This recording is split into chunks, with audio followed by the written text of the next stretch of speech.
Salut à toutes et à tous, bienvenue dans Congosat TV. Ceci est une édition spéciale. Ça va s'appeler Entretien avec la diaspora. Oui, parce que profitant de mon séjour à Mbeng, c'est pas tous les jours qu'un gars du Kwate est à Mbeng comme ça, avec les Kaolo.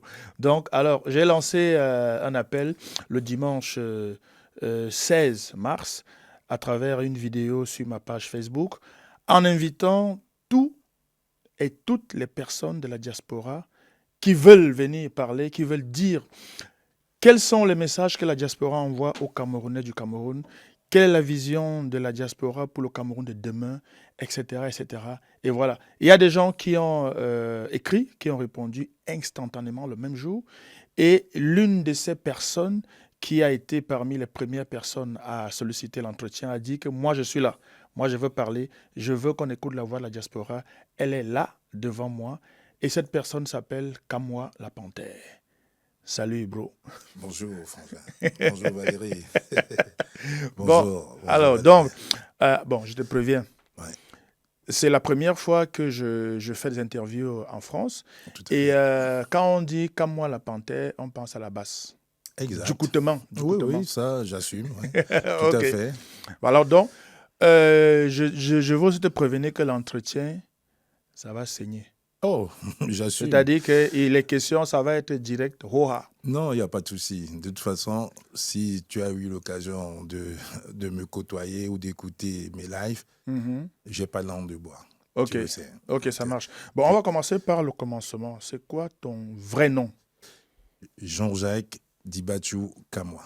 Jean-Jacques Dibati comme moi. C'est ça. Alors, tu vis à Mbeng depuis combien d'années? Ouf, ça, j'ai déjà oublié. En tout cas, je suis arrivé en 1998. Ah ouais, ça fait longtemps Ça quand fait un même. petit bout. Ça Ouais, fait 27 ans. ouais, Oh, pratiquement. ok. Bon, je m'excuse, hein, je suis entré du coup dans le tu. J'espère que On c'est peut se pas... On peut se tutoyer. tutoyer? Ok. On se connaît, on a des amis en commun. Ok. Mon frère, Consti, qui est ton cousin direct. Uh-huh. Donc, Mhm. on peut se tutoyer. Nous sommes des Là, camarades. attends, quand tu dis là qu'on se connaît, on se connaît là, c'est que vraiment on se connaît comme ça. Hein. Non, parce que, gars, faut pas dire qu'on se connaît. Non, je veux Après dire... on va dire que Valérie est membre de la Non, non, base. non, tu n'es pas membre de la base. J'assume, je Bon, c'est confirme, pas il n'est grave. pas membre de Non, la non, base. non, On se ça connaît là. en tant que frère camerounais Non, déjà. ça là, on s'en fout. Les Voilà. gens vont croire ce qu'ils veulent. Alors, donc, et ici à Mbeng, tu fais quoi Bon, comme métier? alors, actuellement, j'ai une société de VTC et en simultané, je suis chauffeur de taxi.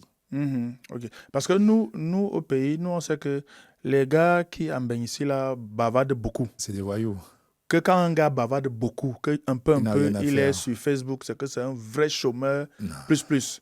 Et c'est un voyou pro max. Bah, ça tombe bien même que tu sois là, Valérie. Et Mhm. je vais quand même commencer par te dire, j'ai quand même été fonctionnaire de police ici pendant 19 ans.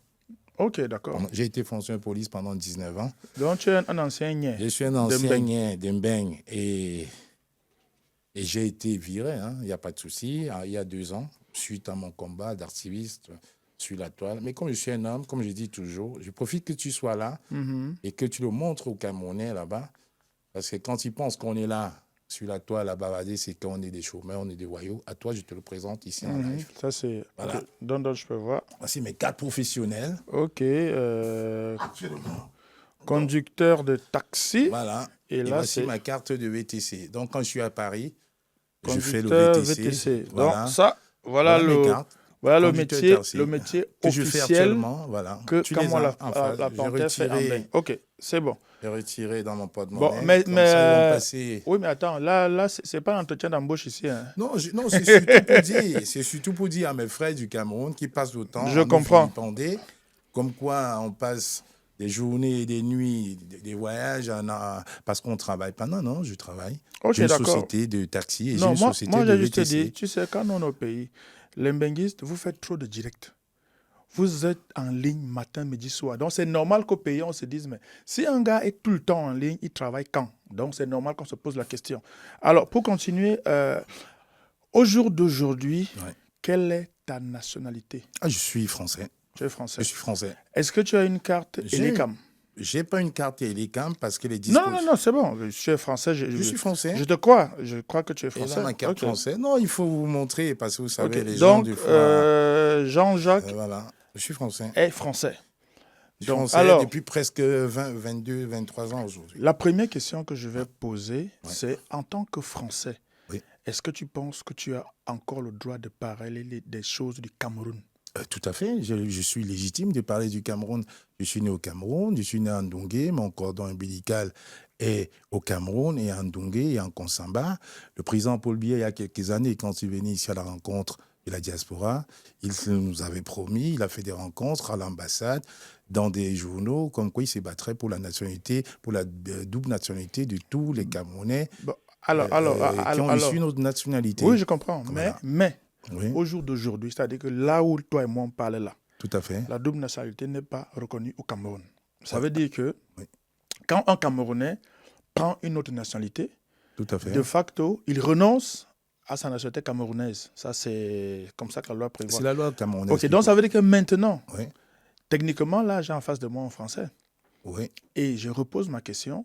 En l'état actuel de la loi, ça veut dire que tu fais de l'ingérence dans les problèmes des Camerounais en tant que Français. Bah, je vous réponds en vous demandant qu'est-ce que M. Jean de Dieu Momo fait avec un rang de ministre alors qu'il a un passeport américain, Oui, alors mais, qu'il peut voter à l'ambassade des États-Unis pour les élections américaines. oui, mais là, je n'ai pas un moment en face de moi. Non, mais là, je n'ai aucune Le fonction. jour où je vais la voir en face de moi, je vais lui dire Je n'ai que aucune fonction. tel a dit que tu as un passeport américain et il J'affirme, va répondre. je n'ai aucune fonction régalienne au Cameroun. Mhm. Aucune fonction. Je suis un Camerounais qui a acquis une autre nationalité, comme beaucoup de mes anciens collègues policiers français, qui avaient aussi la nationalité ivoirienne. Mhm. Qu'est-ce que Jean de Dieu Momo fait au Cameroun avec un passeport américain? Qu'est-ce que mon jeune frère Samuel Eto'o fait au Cameroun en tant que président d'Africa Foot avec un passeport espagnol? Qu'est-ce que Roger Mila fait au Cameroun? Il est même ambassadeur itinérant avec un passeport français. Qu'est-ce que M. Adolphe Moudiki fait avec un passeport français? La liste, elle est longue et assez exhaustive. Je ne peux pas citer tous ceux qui ont des pouvoirs régaliens, qui ont la double nationalité française, américaine, anglaise. Si je comprends bien, ouais. Malgré le fait que tu sois français et que tu, on va dire techniquement, fasses de l'ingérence dans les choses des Camerounais, tu justifies cela par le fait qu'il y a d'autres Camerounais qui le font. La moitié du gouvernement, des membres du gouvernement pratiquement, ils ont cette binationalité-là. Pourquoi pas nous? J'ai parlé de Samuel Eto'o, ce n'est pas un secret des polichinelles. Bon, pour les ministres, je ne connais pas. Mais pour les sportifs, je crois savoir, ça je le dis avec des pincettes, je crois savoir que les sportifs internationaux, footballeurs, handballeurs, tout ce que tu veux, je pense qu'ils ont le droit, je crois savoir qu'il y a un décret présidentiel qui existe. Je dis je crois savoir, autorisant les sportifs internationaux à avoir des fonctions régaliennes au Cameroun, président de l'Africa Foot, par exemple. D'autres passeports. Le reste, je ne connais pas. Parce que là c'est des questions hyper techniques. Et les ministres aussi. Et ça, déjà un, on ne va pas dire ce qu'on ne sait pas, ce qu'on ne peut pas prouver. J'affirme. Bon, pour Jean de toi, Dieu tu l'affirmes. Je l'affirme. Maintenant, on va voir. Le jour où je vais le recevoir, je vais lui poser la question. Vous pourriez aller sur sa page Facebook. Le jour qu'il allait voter à l'ambassade américaine, il a posté. OK, d'accord. On continue. Donc, la troisième question, c'est est-ce qu'aujourd'hui, Kamwa La Panthère est conscient que, à cause ou à travers les agissements de la base, dont tu es un membre important quand même, hein, ça il faut le dire, est-ce que tu es conscient qu'aujourd'hui, lorsqu'au Cameroun, on parle de la diaspora, on l'assimile à trois choses: la violence, la division et le tribalisme? Ça, c'est l'image que la diaspora, la base a donnée à la diaspora, à tort ou à raison. Mais aujourd'hui, quand on parle de diaspora et qu'on pense directement à la base, on assimile à ces trois choses-là. OK. Sur une échelle de grandeur, est-ce qu'on peut faire une comparaison entre les actes de la base et les actes du gouvernement du Cameroun? Vous pensez aujourd'hui que, je prends un exemple tout simple, vous pensez qu'aujourd'hui, aller manifester devant une ambassade, aujourd'hui, aller enfariner un ministre est plus violent que humilier, taper des artistes comme Longuet. On a vu une vidéo virale il y a quelques mois, tuer certains comme M. Martinez Zogo, Ouazizi, le père Mbala, Benoît Mbala, qui s'est noyé, lui qui était champion de natation, qui s'est soi-disant entre guillemets noyé. Est-ce que on peut mettre ça sur cette échelle des grandeurs-là? Est-ce que le fait que le Cameroun a eu il y a quelques mois, il y a quelques années, pendant le Covid Gate, des financements de l'Union européenne et de la communauté internationale pour aider sa population. Et certains ministres que je nommerai, M. Atangandi par exemple, se sont assis sur cet argent et ont vendu des kits qu'ils ont reçus gracieusement à la population. Vous ne pensez pas que c'est plus violent? Est-ce qu'on peut comparer vraiment l'enfreindement des ministres à toutes ces personnes décédées là? Vous savez ce qui s'est passé dans la conscience collective? Donc, si je comprends bien, Oui. tu estimes que toi et la base, vous avez un rôle de justicier. C'est-à-dire Nous que... n'avons pas un rôle de Non, justicier. attends que je termine. C'est-à-dire qu'en fait, pour chaque action que l'État va poser, c'est-à-dire par exemple, s'il n'y a pas le courant à Yaoundé, le ministre de l'énergie, vous le tapez. Si la route est gâtée, le ministre des Travaux publics, pardon, vous le tapez. Est-ce que vous pensez que c'est normal de vous approprier un rôle de justicier